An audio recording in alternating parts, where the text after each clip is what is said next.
This is Python's Paradise. This is your host, Greg Gilbert, aka the Python Hyena, straight out of Fredericton, New Brunswick, Canada.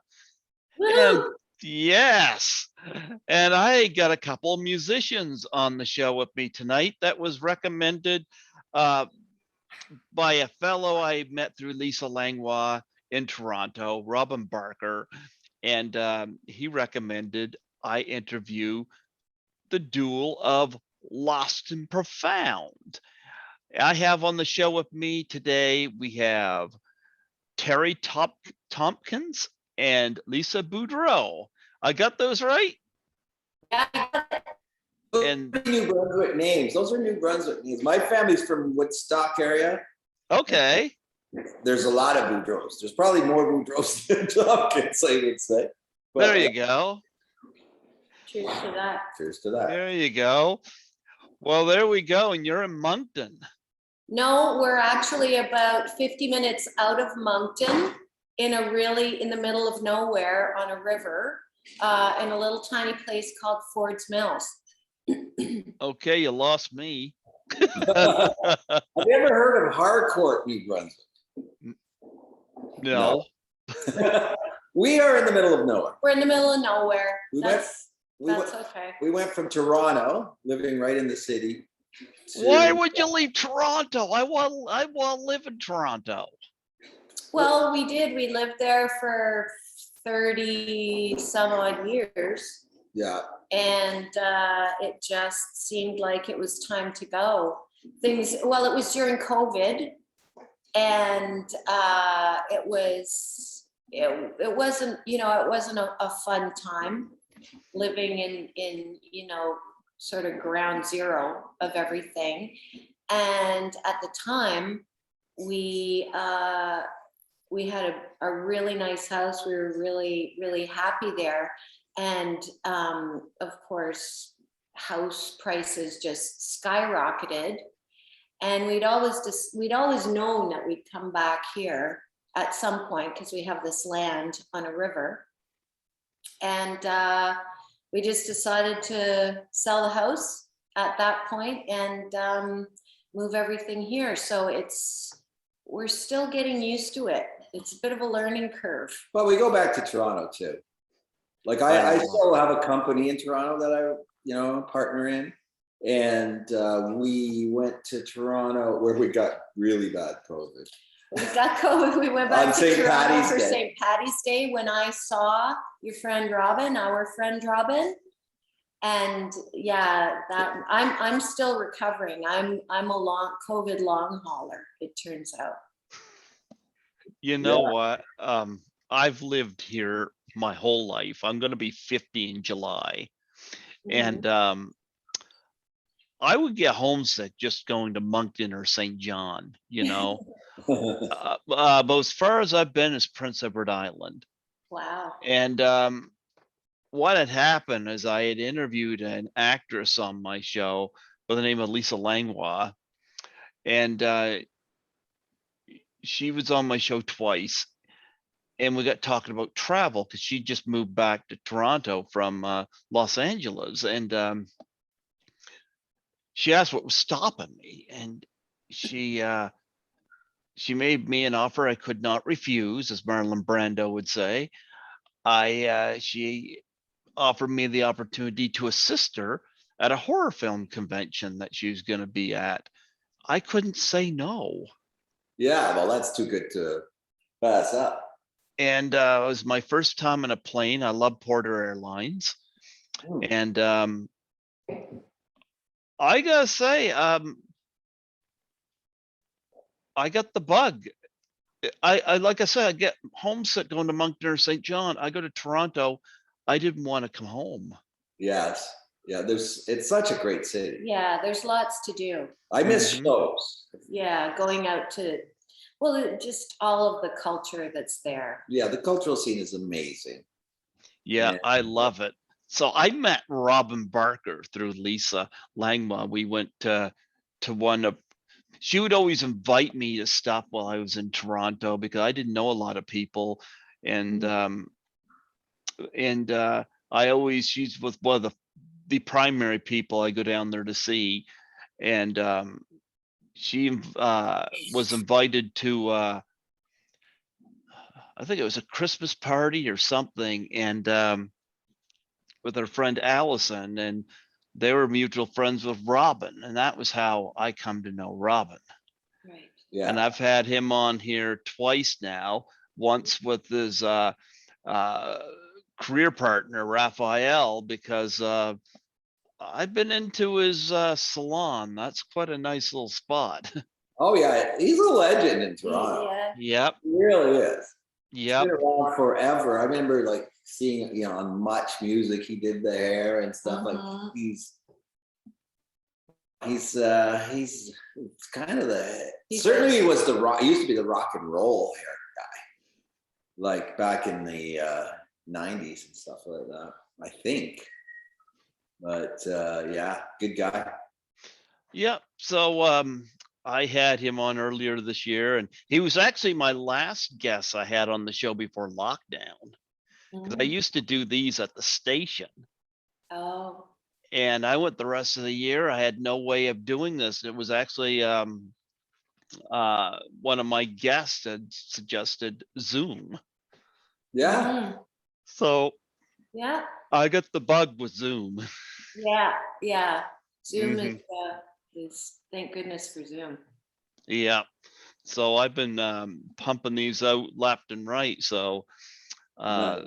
yeah. So this year has been great. And so I was very happy. Robin approached me and asked if I would have you two on, and I said yes, absolutely. I'm always open to have people tell their stories on my show.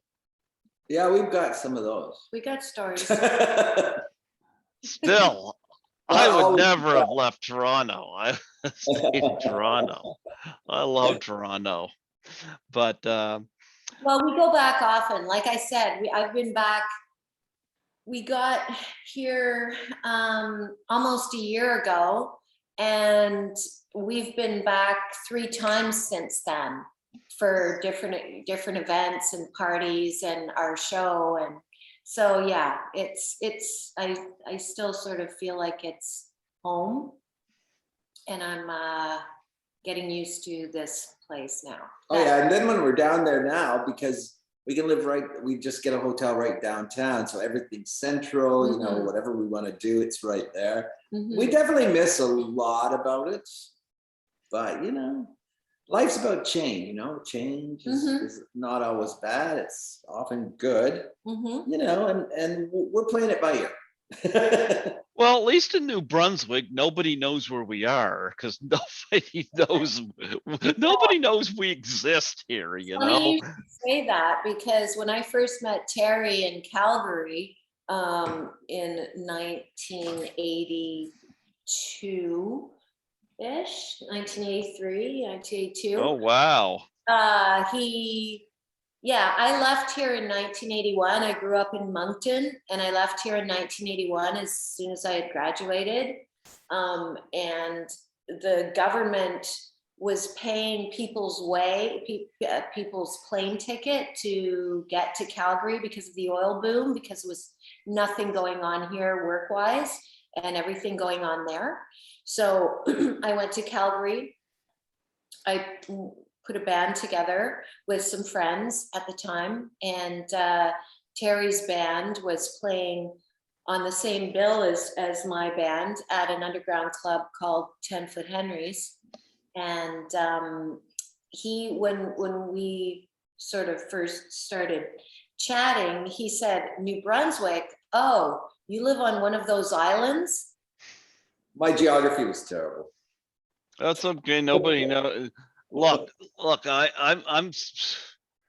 I've introduced so many people to this neck of the woods, because a lot of people don't realize, like, I'll interview some people from California and they'll say, aren't you only 3 hours ahead? No, 4. Yeah. Yeah, there's a whole other world beyond Quebec. Yes, there is. But nonetheless, this is where I lived my whole life, and I got a new job at the hospital. And part of me is thinking, if I save my money up, I might be able to make that trek to a permanent place in Toronto.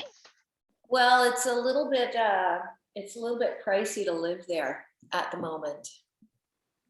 It's Yeah. ridiculous, but You never know. Well, I just saw that house prices dropped 27% last month or something. oh, really? So Well, I'm not doing it right now, so Okay, well, you got time. I got So time. we'll stop. Yeah, I got time. It was either that or a housing project with my brother and sister-in-law where they live upstairs, I live downstairs, and they're going to have solar panels and stuff put on the house. And Mhm. yeah, that's another idea too. And then I could make a couple trips to Toronto every year. Oh, yeah, there you go. yeah, Yeah. it's nice to see, it is nice. The live music there is amazing. That's for us is important. But there's so many. We've started going to the Capitol in Moncton, and so far we've seen Sarah. It's funny, all these Toronto acts we've seen. Sarah Slean, Hawksley Workman. Oh, then I saw Martha Wainwright, who was amazing. So you can still get your live music. It's not the same as going to a bar and seeing like really amazing talent, but we'll see if we can find some. Yeah, well, maybe we can be some. Yes, we can do some. You got a kitty there? You patting a kitty? Oh yeah, we've got Yes. a dog. I'm trying to He's- keep the dog from barking. She's got the cat. The cat is he's 19 years old. Look at And that. yeah, he's 19. living his best life here. He's out sleeping in the sun in the woods, and same with the dog. She's just going crazy, chasing deer, chasing otters, chasing raccoons, chasing squirrels. Living her best life. I have a cat, but he's sitting way over there ignoring me because he knows I'll stick him on camera. He knows. Yeah. Yeah.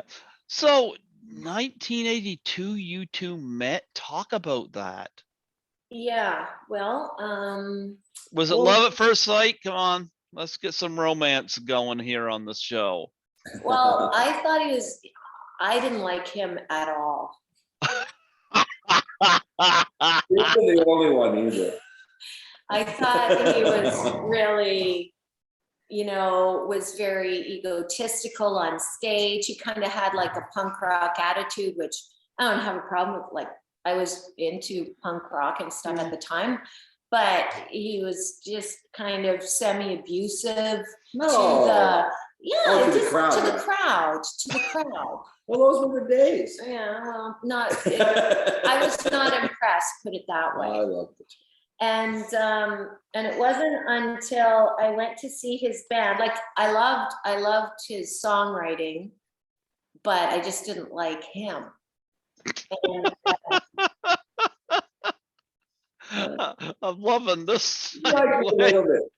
She liked me a little bit somewhere, and yeah, because whatever. 30, how many years later? It's 36 years now. 36. But, years later. She still hasn't kicked me out. Yeah, so what was I saying about, so it wasn't until I went to see him in Calgary at the where did I see National it? Hotel? The National Hotel, that his band, The Now Feeling, at the time, played a Syd Barrett song. Which one? No Good Trying? No good. No Good Trying. And I was like, whoa, wait a minute. He's like, so I became impressed, and then I figured I had to dig a little bit deeper She still didn't to like find out who the real man was behind this. And she's still looking. I'm still looking for the real man. Cheers to that. That's a romance story.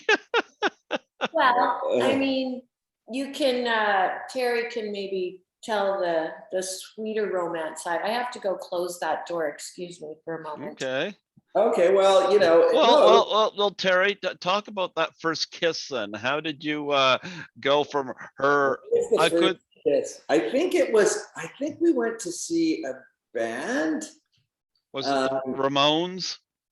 No, it wasn't that cool. But it was like the We went to 10-Foot Henry's again. There was some live music going on at 10 but we went to a show that night, remember? Oh, yeah. Like At the Long Riders or something like Rank and File. Rank and File at the university. Yeah.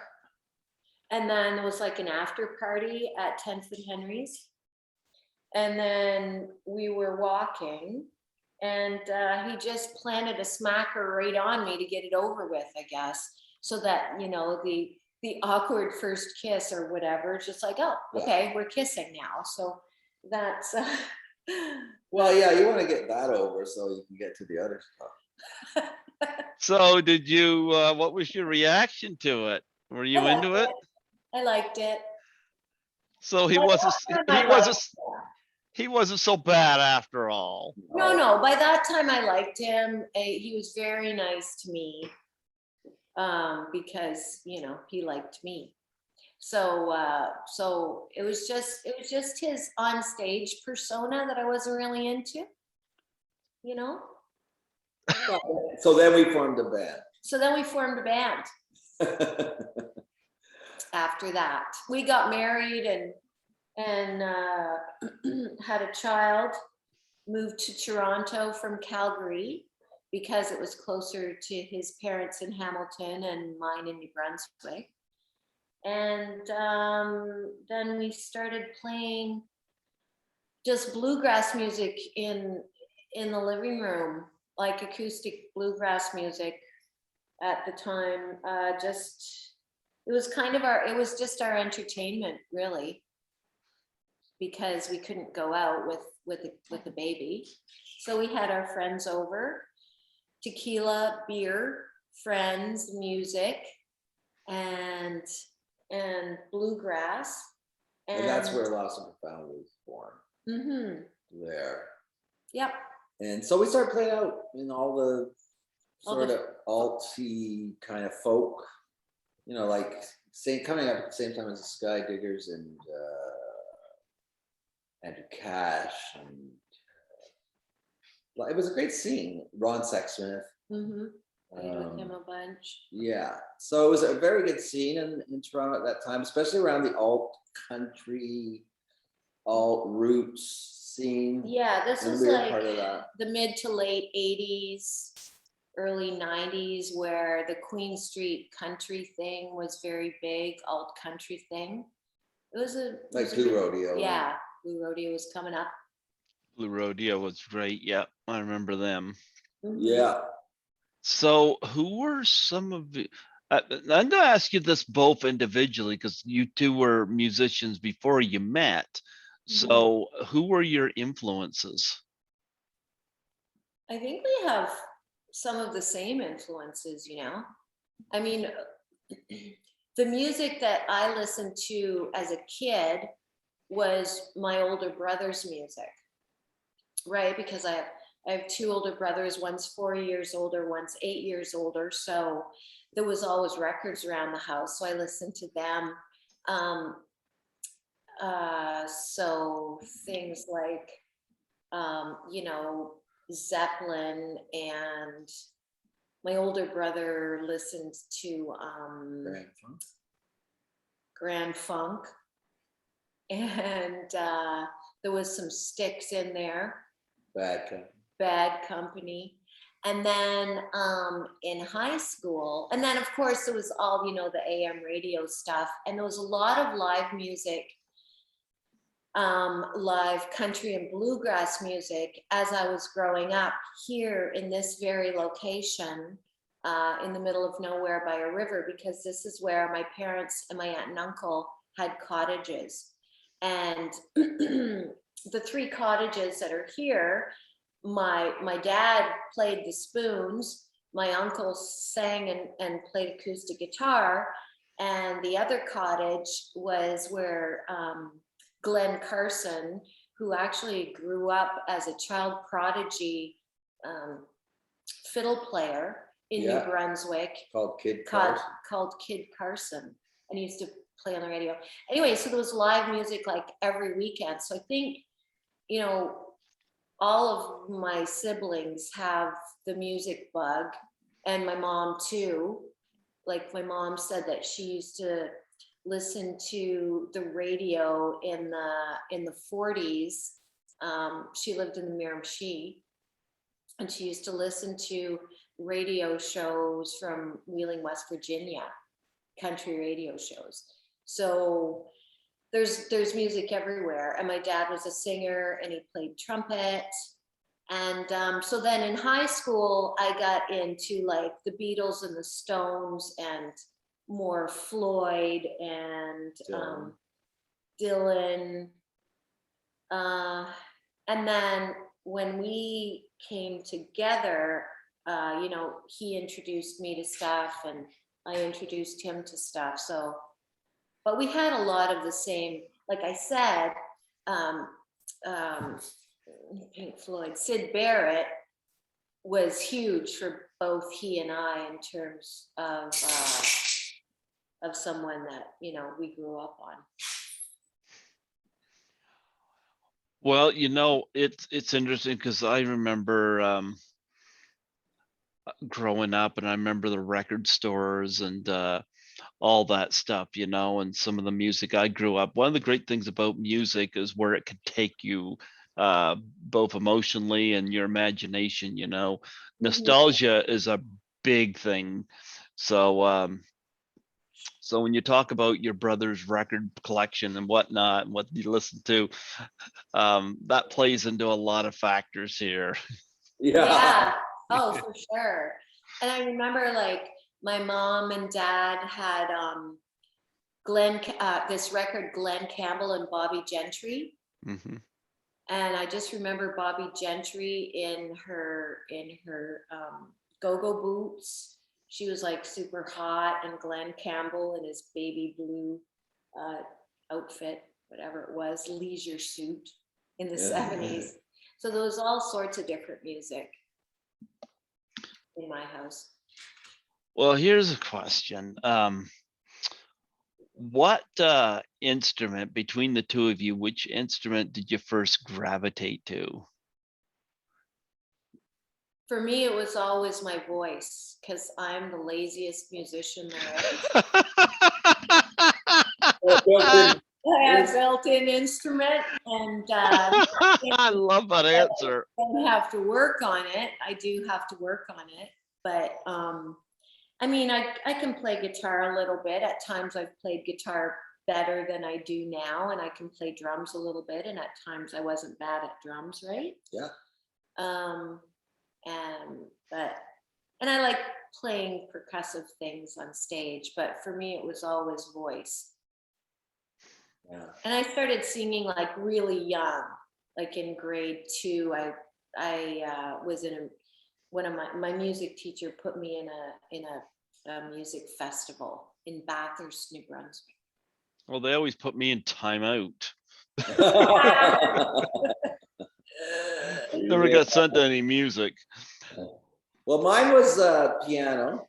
I wanted to be, because I loved Elton John. Oh, good choice. Yeah. Loved Elton John. So when I started to think about, I mean, I was always impressed by rock stars. And so I always knew I wanted to get into music, but, you know, my parents were not, like, I didn't have the music background. I mean, my dad liked Johnny Cash, which was great.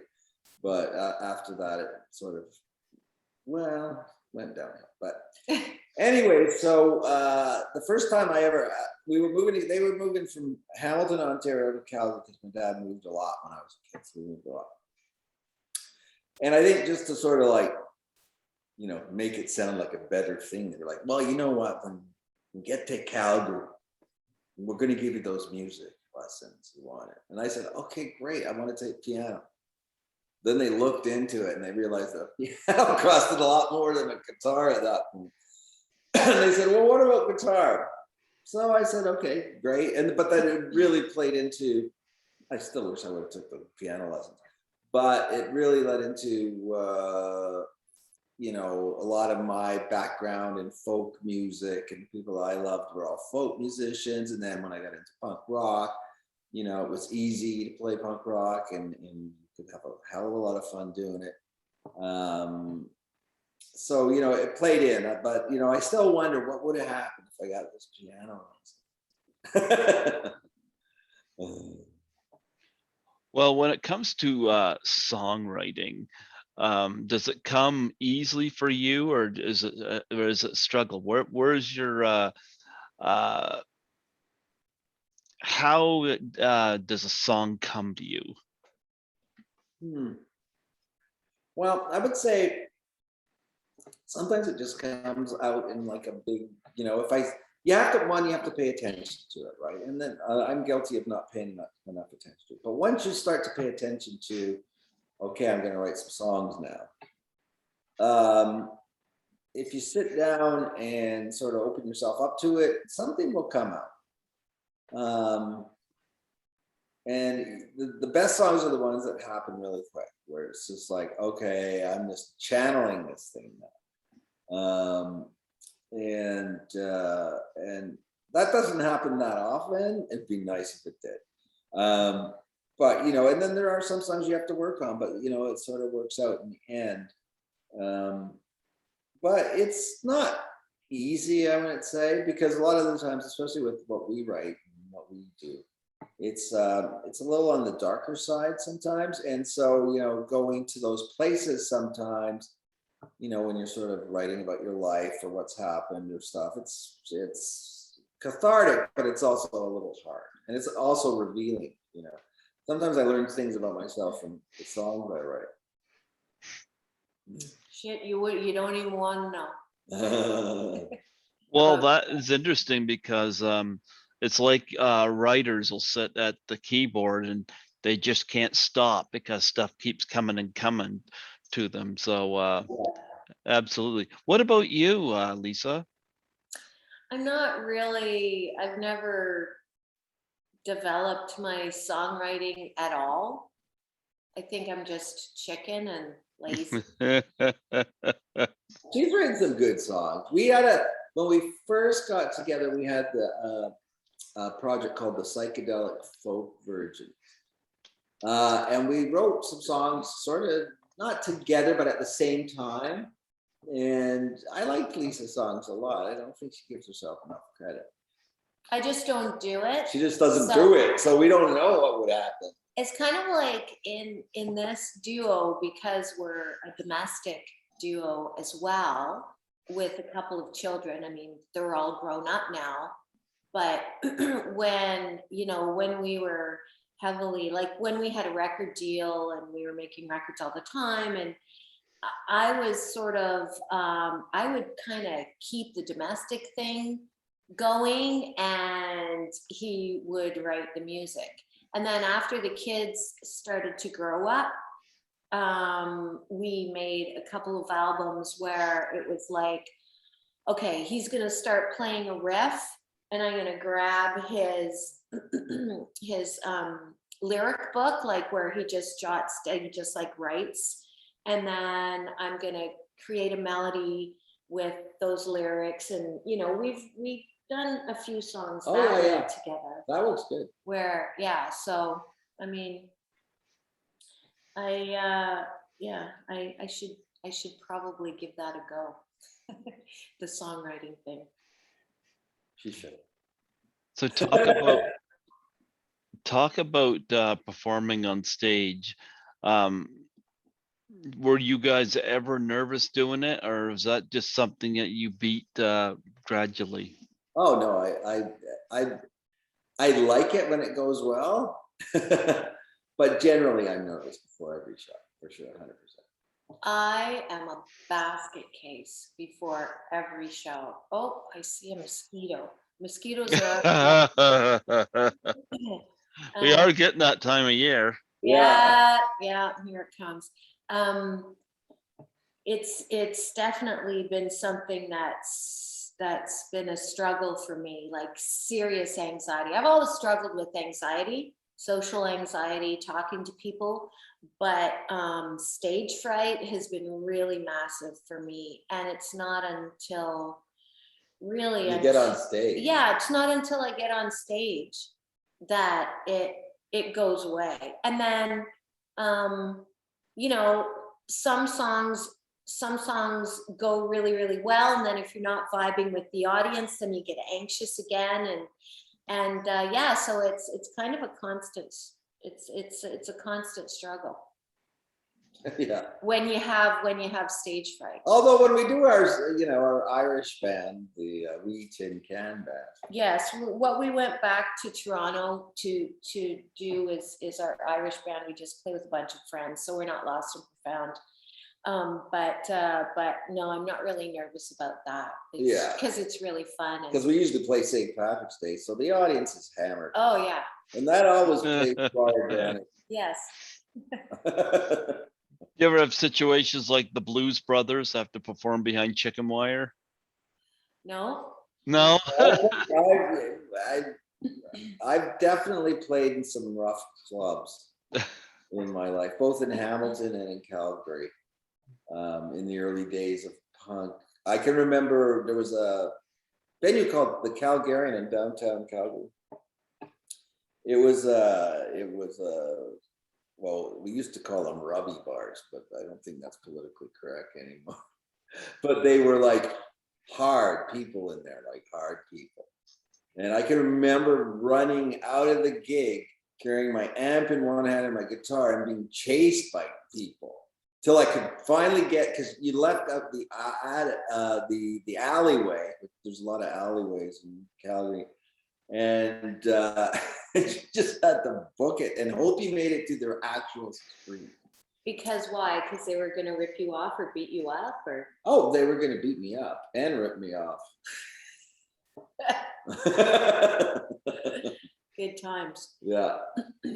I did that a couple times where I was running with my amp and guitar in hand after the gig. So, yeah. But generally after that, we don't really play those kind of venues. No. What where's your favorite place to perform? Well, I haven't performed there yet, but I'd like to perform at Massey Hall someday. That would be nice. And I would like to play the Oscars. I would like to play at the Oscars. So that would be. Well, you gotta be careful of that. People might get up out of the audience and decide to slap. Might slap me. Holy cow, that's getting out of hand now. I mean, poor Dave Chappelle got tackled the other night on stage. I'm like, what is it with people and comedians, you know? I know. Well, and you know, it's going to happen more and more because, you know, Will Smith did what he did, and there's so many people in this world who are little that will look at that and go, yeah, I got to stick up for myself. Mm-hmm. And so, you know, I just think I think it's terrible, but I'm sure Will Smith has his own problems. I don't know what they do for $1 billion, but I guess money doesn't buy you love, does it? No, definitely not in his case. Yeah. I'll just be right back. Okay. I really enjoyed. We opened for Blue Rodeo. Mm-hmm. After our second record, I think, at Ontario Place in Toronto, and that was when it was a rotating stage, a revolving stage, and that was really fun.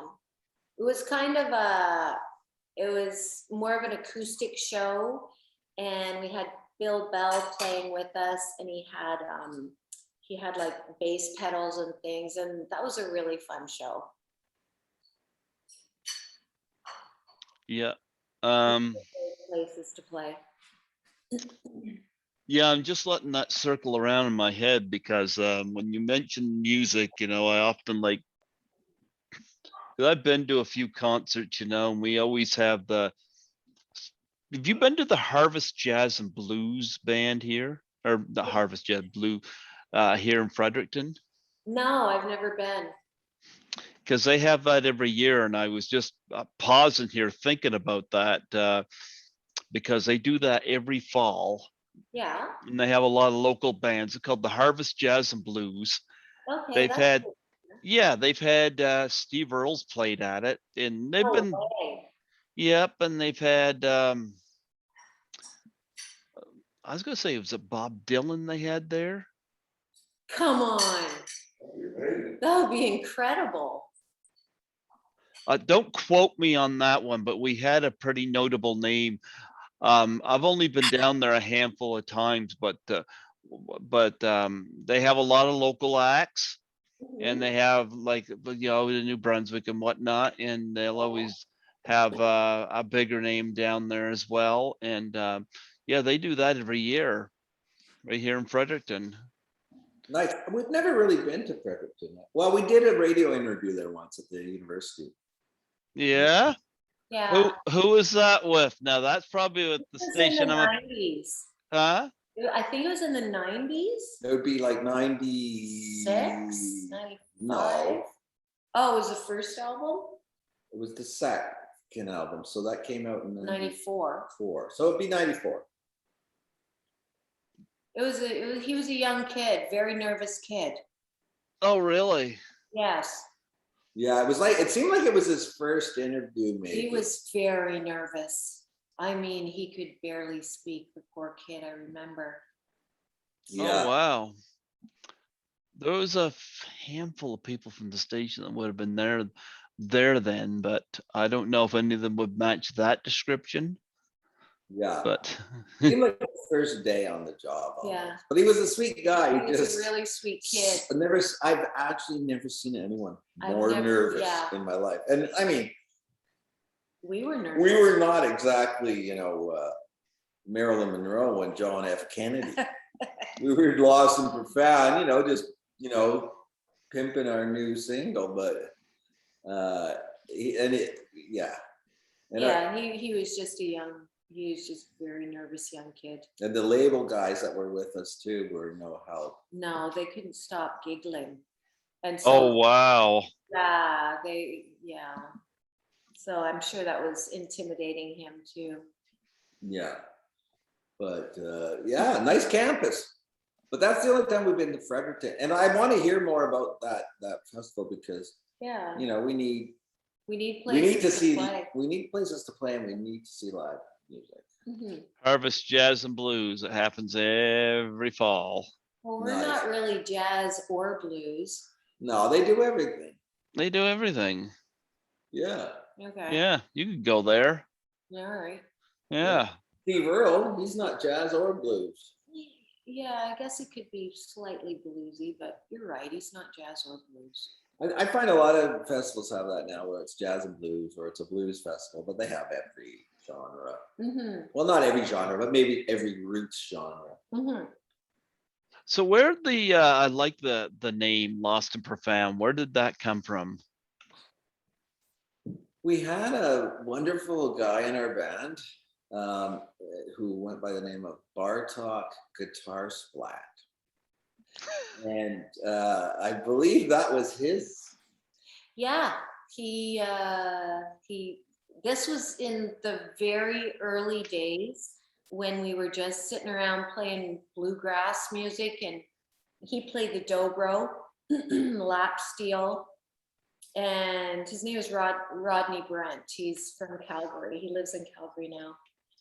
And yeah, he just was talking about things lost and profound. And so we couldn't think of anything better at the time. And it just kind of stuck. And then all of a sudden, I don't know, I was never like huge on the name. So if we had to kind of sit down and think of something better, I might have done that. But suddenly we had a record deal with Polygram. So we didn't have any choice. We were lost and profound. Yeah. The record deal happened pretty, surprisingly fast. Yeah. How many albums do you have out now? 6, 5. 5. Working Okay. on the 6. Working on the 6th. You were not, I mean, it seems like we make a record every 5 years, really. And I don't mind that pace. Although as we get older, man, there might not be that many 5 years segments left. Well, hopefully as we get older, there'll be less sort of life getting in the way of that. And we can maybe focus a little bit more. Like the last couple of years have been really, really weird and whirlwindy. Just, picking up and moving our whole life across the country. Pandemic and just, huge life change. So, but we're just about ready to release a single. Well, not just about ready. I think we've got a little bit more to do on it. We're waiting for a fancy new mic so that, and we're also waiting for my long COVID to go away so that I can sing properly. But yeah, I have to redo some singing. You might have to get The Exorcist to get rid of her long COVID. I've interviewed somebody from The Exorcist. Oh, really? Who? No. Eileen Dietz. She was Pazuzu, the demon. Jeez. Really? Yeah, I've had her on here a couple times. She's awesome. That's amazing. Yeah, that face you see flashing every so often. Yeah, that's hers. Okay. Nice. Very cool. Terrifying. Yep. I was 1 year old when that came out, but I've seen the movie screened in theaters 5 times since. Yeah. I actually took, it was reissued when I was in high school, and I took a date to it. It was perfect. Oh, yeah? Yeah. I agree. Yeah. Yeah. Jeepers, I took a woman to Pink Flamingos, so I mean, come on. John Waters, right? Yeah. Yeah. Nice. Yeah, I did an interview from that one too. Really? Who? Well, not one of the actors. When people pass away, I do tribute interviews. Yeah. And Cookie Mueller is gone. She was the woman that was sexually assaulted with the chicken. Yes. Okay. Well, her son came on my show in tribute to her, and I found out, and I thought this was funny, and he looks back on it thinking it's funny. He was the child sold to the lesbian couple in the film. Oh, wow. Oh my God. He calls John Waters Uncle John. Oh, wow. I love John Waters. Yeah. Is he dead now? Is he still alive? Oh no, he's still around. Yeah. But yeah, when people pass away, I do tribute interviews. I've had Alfred Hitchcock's granddaughter on here. Audrey Hepburn's eldest son's been on here. Wow. Yep. Cool, man. Bela Lugosi Jr. has been on here. Sarah Karloff. Wow. Oh. It allows me You are to. deep in the films, eh? You're deep in the films. Oh yeah. Nice. Yep. Very nice. I just read a book about Vivian Lee and Laurence Olivier. Vivian Lee. Yeah. You know what? She was Vivian Lee was in if I remember correctly, she was in Gone with the Wind, right? Yeah, she's the lead. Yeah, okay. My story about her, she died exactly 5 years before I was born. I was born July 8th, 1972. She died July 8th, 1967. I know, it's weird how those things, like I've got on my birthday, I've got Brad Pitt, Keith Richards, Steven Spielberg. I got Kevin Bacon and Marty Feldman. I love Marty Feldman. He was Marty fun. Feldman, yep. He had the big eyes. Yeah, I love that guy. Yep. Who's on your birthday? I don't know, man. Wow. I don't know. Maybe it's not an impressive haul like ours. Yeah, that's probably only the stinkiest of people. I'm sure it's not. Do you ever think of get for her birthday getting Lisa glasses like Bubbles from the Trailer Park Boys? Yeah. That would be very attractive. Yeah, wouldn't that be great? Who doesn't love I Bubbles? do love Bubbles. Yeah, He's awesome. I love all the Trailer Park Boys. Yeah. I love the Trailer Park Boys. I love the Trailer Park Boys. I had somebody on here from Swearing at the movie. Mhm. Oh yeah. Yep. And I wish, Americans would start recognizing the fact that Wolf of Wall Street does not hold the record for most profanity anymore. I swear. SwearNet has apparently 935 F-bombs. Wow. Well, living in backwoods New Brunswick, there's a lot of F-bombs. There's a lot of there are characters back here, and they use the F word a lot. Like she swears more than I do. Yeah, I mean, I can believe that.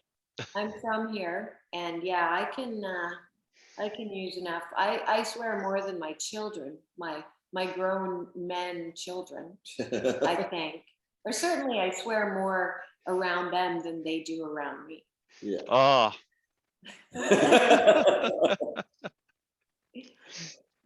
Yeah, that's true. Can't take the maritimer out of the girl. That's what they say. Yeah. yeah. So where all of you performed at besides here and in Toronto? Like, have you gone into the States and whatnot? Mainly Canada. We've done coast to coast Canada though, pretty much, except Newfoundland, I guess. Mm-hmm. Which is a shame. But yeah, in the States, no. Well, we went to we played at South by Southwest, which is a big music festival in Austin, Texas. We played there. We played London Music Week with 5440. And Yeah. Mm-hmm. what else have we played? I think really it was all Canada because we could never tour that much because we had young children. So, we sort of chose our family a little bit over our career, much to the chagrin of our managers and record label. They were all wonderful people, but they had to keep their jobs too. But we sort of. But with the first record, for sure. Well, the first two records, the Polygram records, we were sort of kept on the charts just from our Much Music showing. Like we had really popular videos. Our first single, Brand New Set of Lies, we shot in an old mansion outside of London. And then our second single, Curb the Angels, we went to India to shoot. So that was a really, really cool vibe. And then second record we shot in Phoenix, Arizona. And that was really fun. And I think after that it was just Toronto videos, but we had, we did really well on Much Music, so it just sort of meant that we didn't have to do a lot of touring because it just wouldn't work for us as people with little kids. Babies. Talk about doing that first album, was it difficult? Did you guys know what you were doing, or how long did the songwriting process take? We didn't know that the first album it wasn't really our first album, because the first record that Lost and Profound did was a cassette tape, and it was called National Hotel. Oh, I remember those. Yes. Yeah. and and then songs off of National Hotel got on to what was the name of that?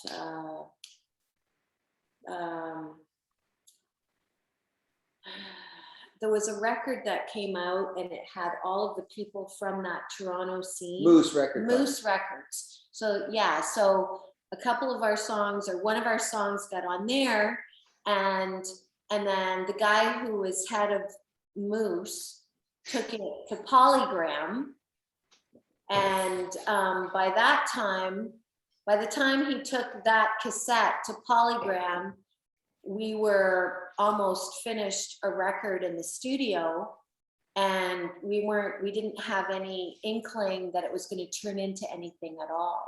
So we were just going, smoking a lot of hash with Andy Ryan, I recall, at his little studio in Toronto on Kennedy Road. Okay. And then it was kind of after the fact that Polygram got involved. I think the record was done. Yeah, the record was done and mixed and wrapped. So for them, it was really a really easy thing. It didn't cost them anything. They didn't have to put out any money for that. But anyways, that wasn't the question. Your question was, how did the songwriting process go? For the first album? Oh, how long it took? Well, some of the songs were older, so I would say like Brand New Set of Lies, and a few of those songs were from the band that I was in when we met, the Now Feeling, when he was an asshole. Remember? Yeah. But then there was a bunch that I wrote sort of it seemed like, we had lost a few members of Lost and Found, and I remember having this Fender Rhodes in the basement, and I wrote a bunch of songs that, like Tribute Angels and All to This, This, and that stuff. And so that part of it came fairly fast, and then we decided to go in the studio, and we had these new songs that were sort of a different direction from what we've been doing, really. And and so then when we had a demo of that, and our manager took it to Polygram, and Corky Lang, who was a drummer in a band called Mountain, who actually wrote Mississippi Queen as well. Well, I know that song. He was our A&R guy, and they signed us weirdly. Very strange. Did you charm them the way you did her? They came to see us live. I think it was one of our better nights. And they basically offered us a deal right there. They'd just seen us. And so yeah. Well, it was like she was a beauty too, right? She still is. Well, she is still absolutely. She is. Let me see. I was 29 at the time. Yesterday. It was 30 years ago. So I was really hot then. No, you're still really hot. You're right. Still really hot. Come on. What I'm saying is, like, flaming. I was flaming hot at the time in my 20s, as we all are in our 20s, right? Not me. You kidding young me? People are all beautiful, no matter. Oh no, not me. You kidding me? No way. Well, you're beautiful now. You're a beautiful man. So you actually went up. Yes, you're not getting older, baby. You're getting better. In some ways. Yeah. But the cat likes me. Yeah. He's over there curled up now. Well, that's important. The animals are important. The animals are. So anyways, I forget where we were, but. Well, I was gonna say, between the first album and the second album, did you find the process easier after that? Second album, I had some songs, but the thing is that I wasn't working at the time. Lisa was, I think, but I wasn't. So we basically agreed to do it because we were going to get a nice advance of money. I think at the time it was maybe 60 grand in 1994. So that was a decent amount. So if I said, okay, I'm ready on this day, or I said, no, I'm not ready, it was the difference between having 60 grand in our bank account or not. Having zero in our bank account. It was an easy choice, I gotta tell you. But so there was, you know, we just listened to that album, and it's better than I remember. It had some really great stuff on it, but you know, I hadn't listened in like 20 years, so I heard it and I thought, oh, it's not as bad as I thought it was. I think but there was some great stuff. Your first record, you have forever to amass those songs, and your second record, if it's like a year and a half after your first one went out, was like, oh, okay, what have I created between then and now? Well, you've only got, you know, whatever, 18 months to come up with all of that, as opposed to 20 years previous to the first record. So I think if we had our druthers, we probably could have taken another 6 months to come up with a couple of other tracks. But it wasn't we listened to it just a couple of weeks ago. It wasn't as bad as I remembered. The process was hard because Lisa was like 8 months pregnant. Very pregnant. Yeah. Well, what do you got coming up? Got any shows that you're doing, or any new material that you guys are releasing? Well, we have a plan for the next year. So the plan for the next year is that the first thing we want to do is re-release our first 2 albums at least on the streamers and stuff. I don't think we'll print vinyl or anything, but because they're not up on streaming platforms. And we get requests all the time because they're owned by Polygram. So unless they put them up, they don't go up. So we're going to put them up and see what happens. See if they sue us for putting up our record. Yeah, they won't. Well, it is your record, but yeah. Yeah, no, it's fine. Like I'm sure there's a sunset clause in there anyway. But so we're gonna do that because a lot of people want to hear those records again. And we've got a new single coming out that, like Lisa said, it's almost done. It's kind of almost done. And it's really cool and kind of psychedelic a little bit. And it's called Comet. So that's going to happen. Yes. And then in the meantime, we have written a lot of songs. So we wanted a goal. So by next year's ECMAs, we want to have a new record out, and hopefully a few months before, so that we can get a gig. It's Kittles. Kittles, is that Kittles? Kittles. I love Kittles. Kittles. Flugsy. Yeah, kitty. My dog's getting jealous now. Skittles is like, you're using me for hits and likes and views. Yeah, but here comes the dog. there you go. You're the doggy. Yeah, I'm going to put it down so you can see the dog. We found the dog in Mexico. We found her. She was sick and full of ticks and fleas and starving, and had been hit by a truck, and her left side was all ripped open. So oh wow! we found a way to get her sewn up, and brought her back. We'd never had a dog before, so now we're believers. We're dog believers. Totally, dog changed our lives. Yeah, thank goodness for the dog during the pandemic, man. And the cat too. And the cat too. Flugsy's just like we've had for Flugsy.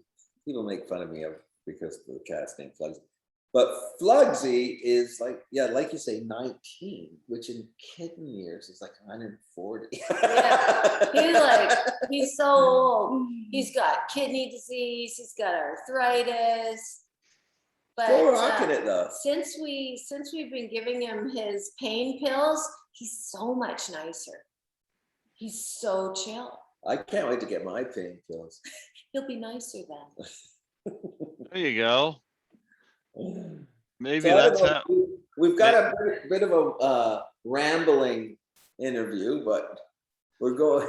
Oh, people are like, I'm mostly just silent here because I want to hear your story, and people want to hear you guys, not me, you know. And yeah, but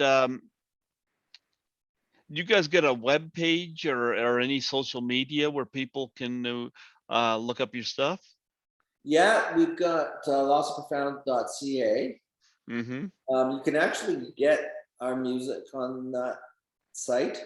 Mm-hmm. And We've got a Facebook page, Facebook page. Lost and Profound Facebook We've got, page. a decent amount of followers there, 2,000. We've got an Instagram page, but I can no longer access it. Go figure. Why?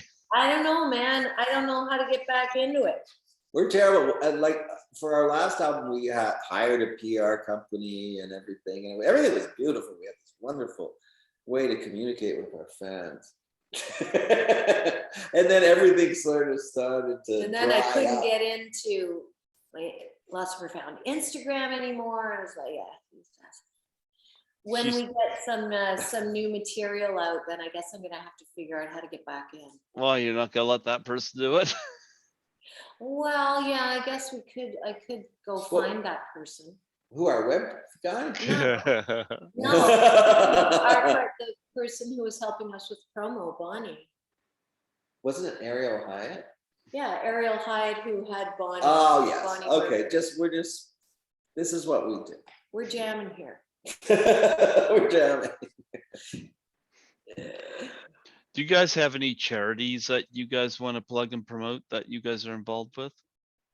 Well, I would say we've been involved with Greenpeace and Amnesty International for years and years. And Plan Canada because I'm a girl. No. Yeah. That's what the thing. Really? No kidding. Yeah, because I'm a girl. Yeah. Yeah. That's what it's called. So yeah, so we support a couple of girls in third world areas just for education and healthcare and things like that. Yeah, and also the UNHCR, it's called, that we we support, and they're doing a lot of good work in the Ukraine right now. So yeah. Hey, you want me to go get like our first promo pic so you can see what I was talking about, how hot I was? Sure. Okay, I'm gonna go upstairs and get it. This is worth waiting for. I don't know which one you're gonna get, but it's It's our first promo. So it's a picture she took, what, 5 minutes ago? Pardon me? The picture she took 5 minutes I ago? know, right? Yeah, there's nothing wrong with her. I don't know how I ended up with her. She's too good for me. Oh, come on. Let's see, which one are you gonna say? Oh yes, even I look good in this. Oh, you look great. I don't know who the guy is, but you look great. I didn't like him. I already told you that. Oh, you did so. Eventually I did. I bet you liked him from the start. You thought he No. was such a bad boy. All the girls like the bad boys except me. They don't It's like me, true. of course, but I do like I do like the bad boys, but not the assholes. And he was just like, not someone that I wanted to spend any time with at the time, until I got to know him, of course. One thing I learned is when you marry a maritime woman, yeah. they're tough. They're tough. They're not like the fancy Toronto women. These ones, they'll kick your ass, no problem. They'll call you on shit. It happens.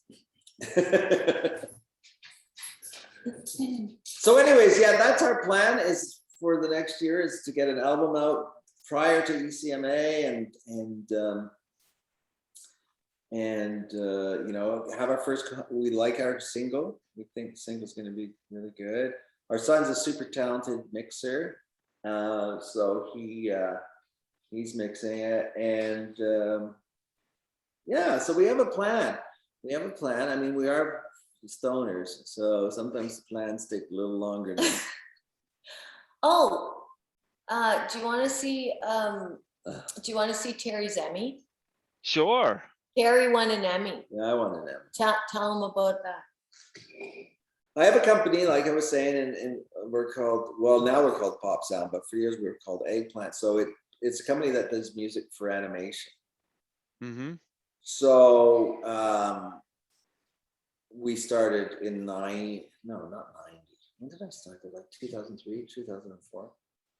That sounds about right. Yeah, and it's true. I got one. He Look got at an that. Emmy Award, a daytime Emmy Award. Yeah. So As opposed to a nighttime Emmy Award. Yeah, because you know the nighttime Emmys, those are the ones that are typically televised for like all of the television shows that are on in the evening.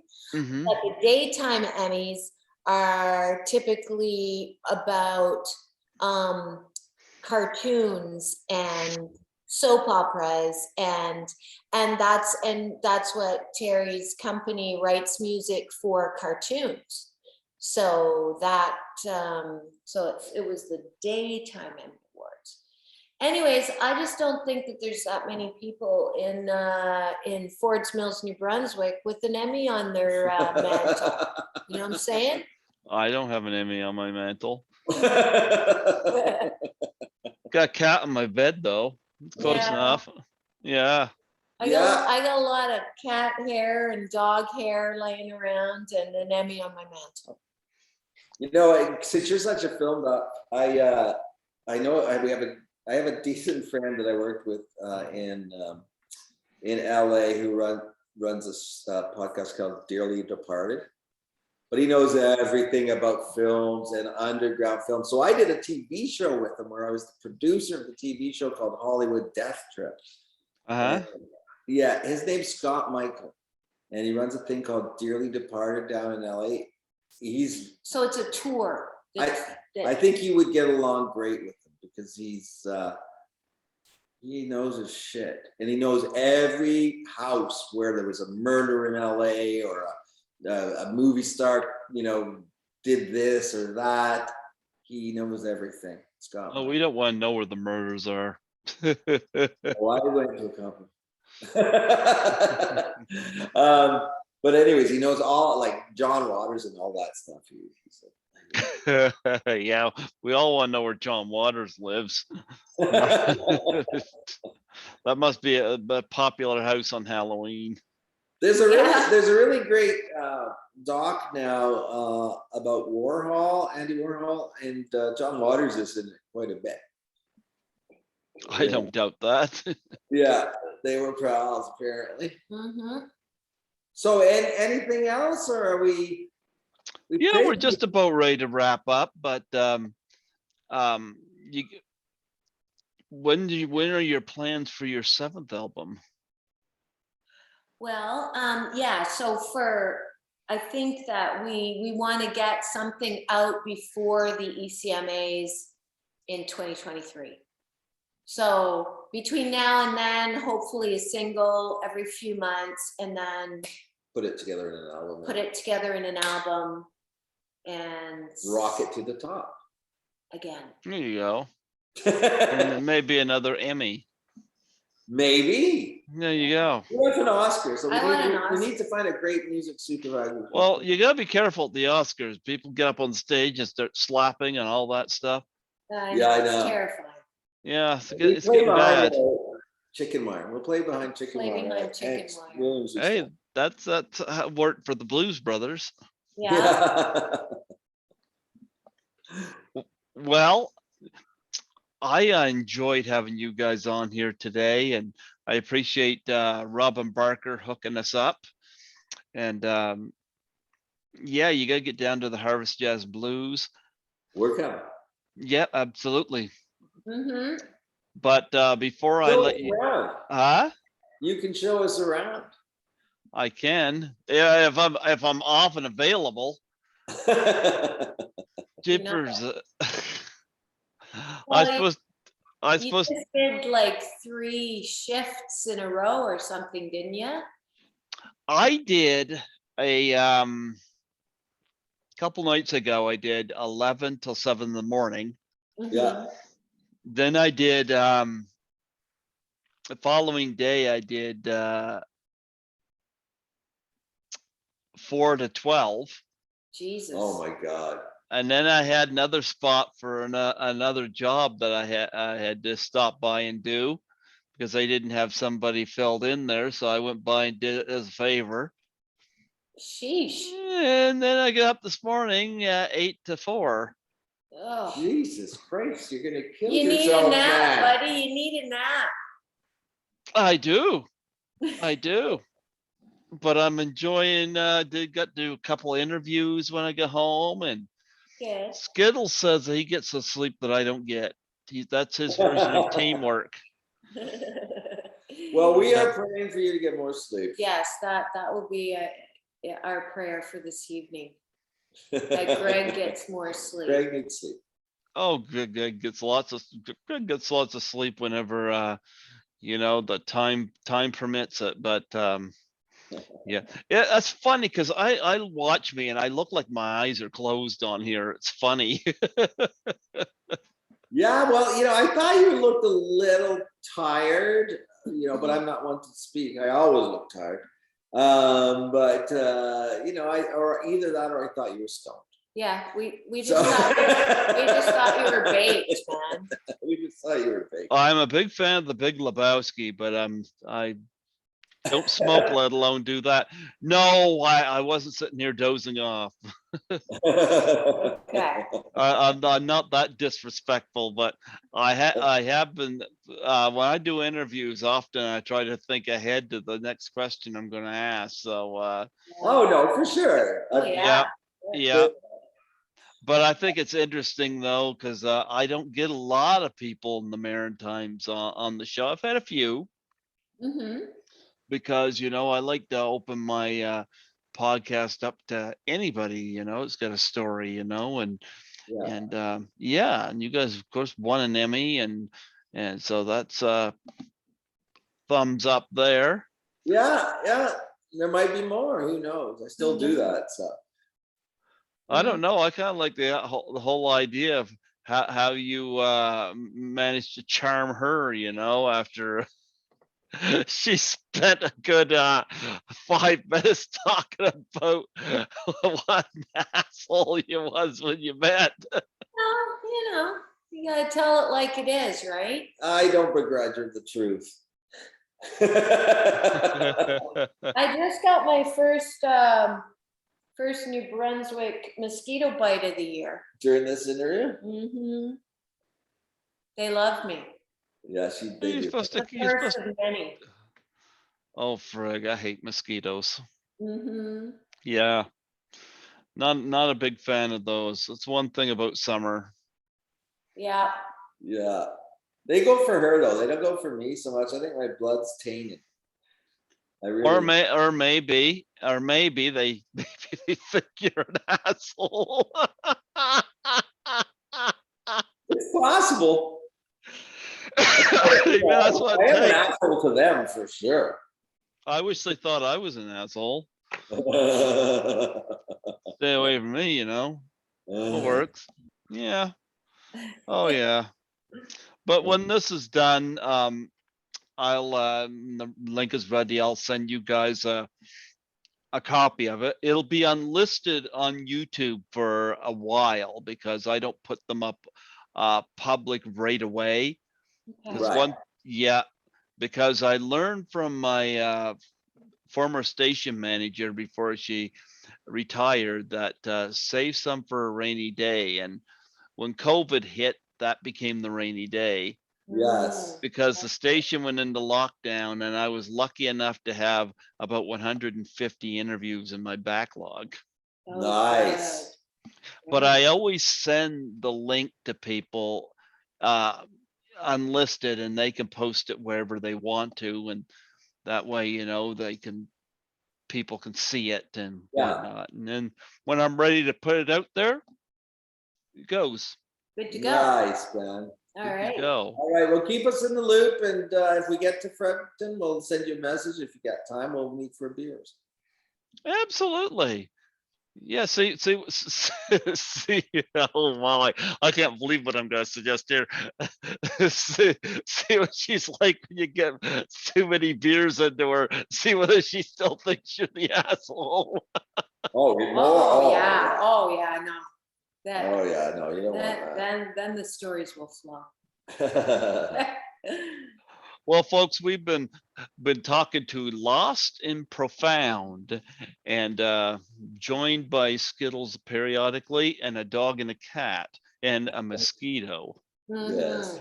Yes. Moncton. So special shout out to Robin Barker for hooking this up. Did you guys tell me how you met him? We met him at a show that we were playing. We were playing at a Robert Priest and who's that other fellow? Max Layton. Max Layton, yeah, Irving Layton's son, Max Layton. It was just a little kind of folk show that we did, and Robin Barker was in the audience, and he, we kind of became Facebook friends after that. He introduced himself, and yeah, whenever we're playing there, he'll come out and see us.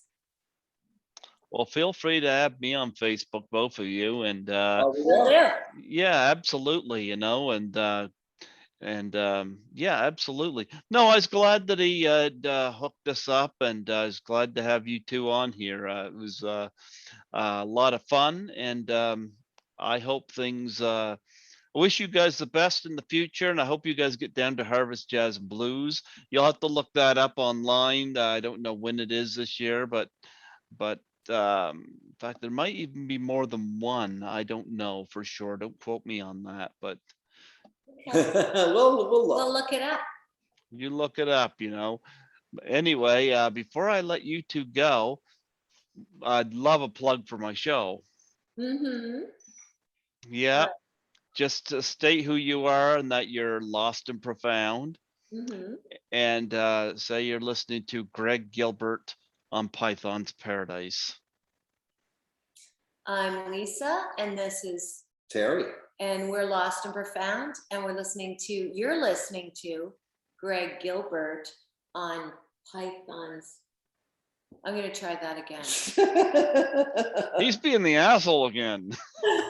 I loved it, what she was doing. I'm Lisa. I'm not Terry. I'm Lisa, and this is Terry. And we are Lost and Profound. True. And you're listening to Greg Gilbert of Python's Paradise. Absolutely. And it's that charm that worked on that guy. That's right. I think she liked you from the start. I think she's putting on an act on that. Yes, I think you're right. I think she liked you from the start. You know what they say about opposites attract? She might have been intrigued from the start. Yes. I don't know. Not Not initially, no. You know what? Next time we do an interview, we'll know. But she might have liked you kind of in the the divine Tab Hunter way from Pink Polyester. Yeah. Maybe. What? That wasn't romantic. Does that mean I'm Tab Hunter? Huh? Am I Tab Hunter in that? I don't know what you are in that. Well, I'm going to have to take this dog out because the dog is starting to look like she might pee on the floor. Thanks so much. It was wonderful having you two come on here. This has been a lot of fun, and best of luck. I'm glad that Robin had brought you guys to my attention, and next year I'll put you on my roster and see what kind of updates we get. We're gonna have a new Sounds album. wonderful. All right. Yeah, next year it'll be dating advice from Terry. Yeah. How to turn a bad start into a good finish. Into a 37-year marriage. There Yeah. you go. And on her end, how to stop denying that you always liked them. She'll never stop. She is stubborn. There you go. Stubborn. There's nothing to deny. See? Well, thank you so much. Enjoy our New Brunswick weather, which is getting warmer. Yeah, Yes, spring is yes, here. very nice. Absolutely. God bless you both. Thank God you. bless. Absolutely. Take care. Take care, Ben. Thanks so much. Bye. Bye-bye.